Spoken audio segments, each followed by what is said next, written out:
Hey guys, so you want to get into IT but you don't know where to start. In my opinion, and contrary to popular belief, if you look at sites like Reddit and beyond, I think you should land a job in help desk. And in today's video, I'm going to show you exactly how to do that. This topic is going to be broken up into two separate videos. This one is going to be the more practical advice side of things, and hopefully next week's video will be a little bit more technical, showing you how to build your first lab and get that going with Active Directory. It'll include some lab questions. It'll be fun, but today's video is going to be more practical and a little bit more, asking the question of why you want to get into it and if it's really right for you. Now, the first question is, why do you want to get into IT? And I can tell you right off the bat, if it is for money, then you're better off staying where you are or choosing something different, because I can tell you in 2025, the money just isn't there as an entry-level professional. Once you get to like mid-level and senior levels, then yeah, the money can be there, but as it starts and as you're starting, then you're gonna have to eat some dirt because it's just not as rewarding financially as you would think it would be. The second question is, are you doing this to avoid people? A common trend that I see people trying to get into IT is they're doing it because they're very introverted and they really don't want to speak to people, right? They want to choose jobs that just require basically just not speaking to people. And I can tell you that if that's the case, then IT also may not be for you.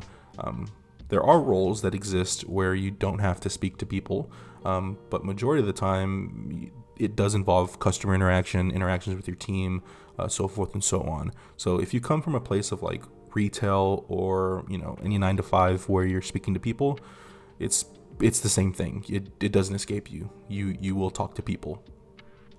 And the last question I'll ask is, do you like learning?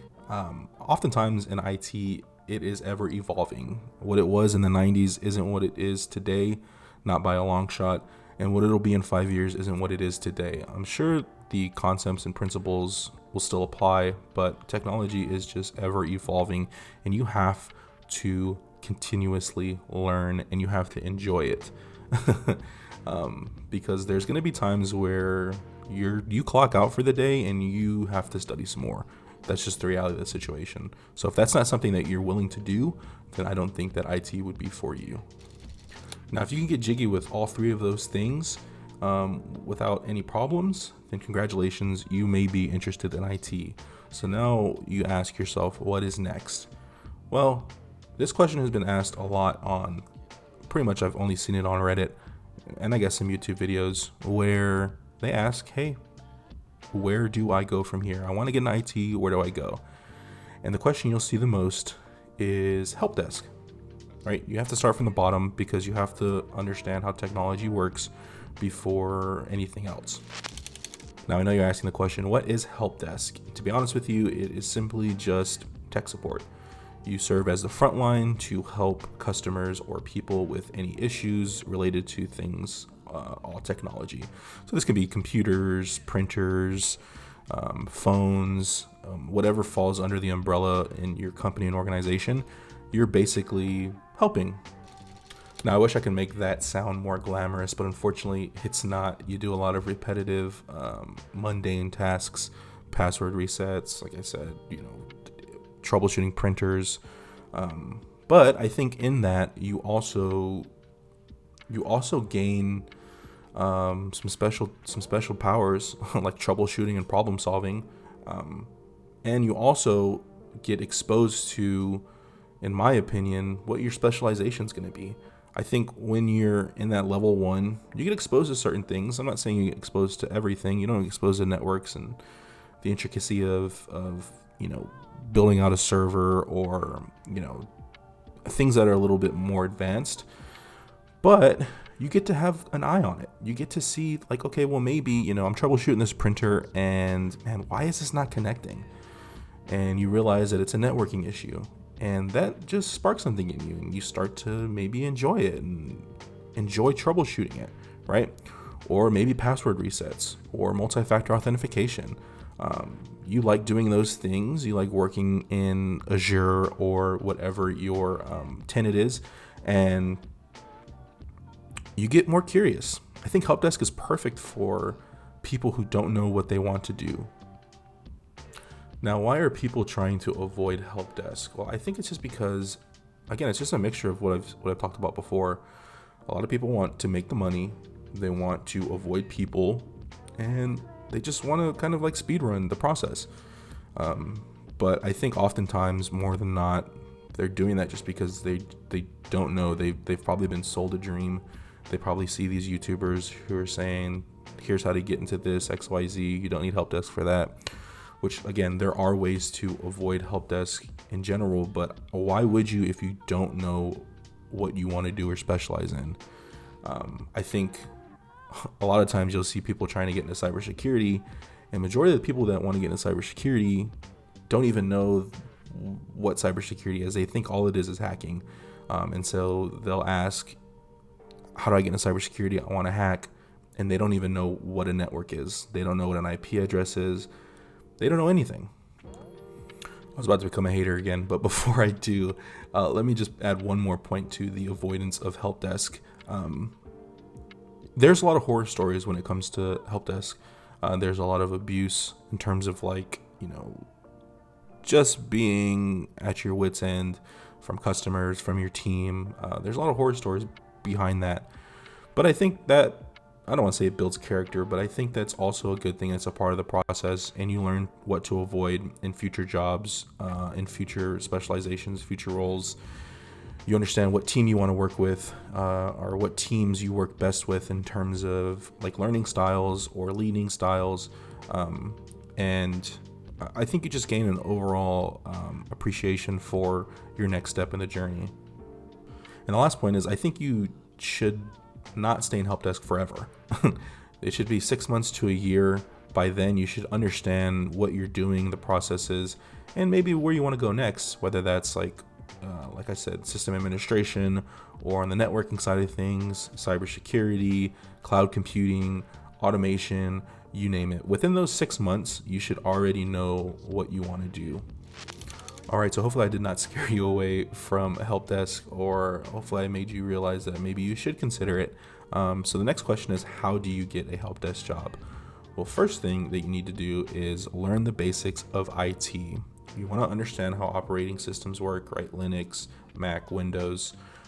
You want to learn network basics, IP addresses, DHCP, the OSI model. You want to learn common IT issues, right? Password resets, printer issues, software installations. You want to learn things like hardware basics, setting up computers, maybe building computers, things of that nature. So just basically learn the basics of IT first. The second thing that you probably would like to do is get a certification. Now, if you're just starting out in IT, I recommend getting the CompTIA A+ certification. It's 2 tests. It's relatively cheap, and it looks good on your resume, and HR likes it.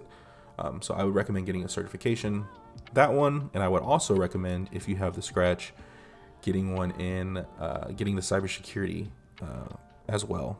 I know I plug that certification like it's the only one I have.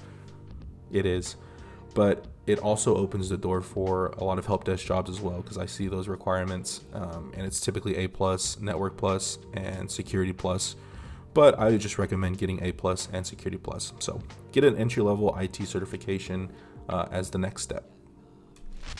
So the next thing you can do is get some hands-on experience. Now, you don't have to have real-world experience, but practical hands-on experiences are something that you can do on your own. You can build a home lab, and you can just YouTube search home lab, like Active Directory home lab, things like that, help desk home labs, and there's plenty of options. Also next week, hopefully the next video that is part 2, I am building out a home lab to where we get a little bit experience with Active Directory and also a ticketing system. So be on the lookout for that. But yeah, you want to just get hands-on experiences, and you can start there by just Googling help desk home labs, and a bunch of results should pop up for you. Now, if you're a complete beginner, please do not go beyond those steps. I'm not trying to gatekeep or be anything like a hater or anything like that. But if you don't know anything, just start there. Oftentimes we can get into a rabbit hole of what else should we do? Should we build a resume? Should we do this, that, and the third? And if you don't have any experience in IT or anything of that nature, I wouldn't even worry about that. You can look at job postings, right? So look up job postings and what they're asking for. But honestly, I would just start there. I would focus there, learn the basics, do those 3 steps, and then move on to the next. Basically, I'm saying is I just don't want you to get overwhelmed. It's super easy to get overwhelmed because there is so much information to learn. And I think if you continue to research or go down that rabbit hole, you're just going to be in a circle and you're never going to learn anything. So that'll be it for this video. Again, this is part 1. I think I gave you a lot to chew on if you are someone who is looking to get into IT. The building blocks are right there. Hopefully next week we can build upon them and get a little bit more technical with that home lab. I will leave a link in the description below. I'm going to create a playlist with some good resources for learning the IT basics. Hopefully you get some value out of that, and hopefully you got some value out of this video.